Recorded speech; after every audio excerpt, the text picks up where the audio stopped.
అందరికి మొన్న ఏంటంటే ఒక కామెంట్ వచ్చింది గడ్డి గురించి పెట్టినప్పుడు ఒక 1 మంత్ అవుతుంది వీడియోస్ చేయక అప్పుడు వచ్చిందండి. ఏంటంటే సెకండ్ హ్యాండ్లో షార్ప్ కట్టర్స్ ఏమైనా ఉంటే చెప్పండి అక్క ఎక్కడ దొరుకుతాయని చెప్పి అడిగారు. మేము కూడా చాలా చూసినామండి, వాడిన వాళ్ళని చూసినాం, సెకండ్ హ్యాండ్లో ఉన్న వాళ్ళ దగ్గరికి పోయి కూడా చూసినాము. మాకైతే మంచిగా అనిపించలేదండి. సెకండ్ హ్యాండ్ తీసుకునే దానికంటే కొత్త తీసుకుంటేనే బాగుంది అనిపించింది. అందుకే మేము కూడా చూసినాము, ఒక సెలెక్షన్ చేసుకొని పక్కన పెట్టాము. ఏంటంటే షెడ్ వరకు అనుకున్నాం కదా, షెడ్ కంప్లీట్ అయినాక తీసుకొద్దాంలే అని చెప్పేసి మేమైతే ఆగినామండి.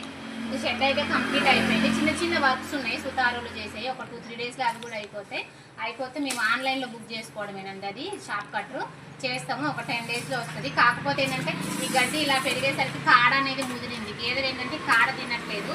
సో అందుకని మేమైతే ఇలా నరికేస్తామండి. షాప్ కట్టర్ వచ్చేదాకా అయితే ఇది తప్పదు. ఇలా నరికి గేదెల ముందు అయితే పోతున్నామండి. ఇది చూడండి, షాప్ కట్టర్ వచ్చేంత వరకు షాప్ కట్టర్ తీసుకుంటాం. ఒక 10 డేస్లో వస్తుంది. నేను ఆ వీడియో కూడా పెడతాను. ఇట్లా కొడతామండి మేము గడ్డి మీద.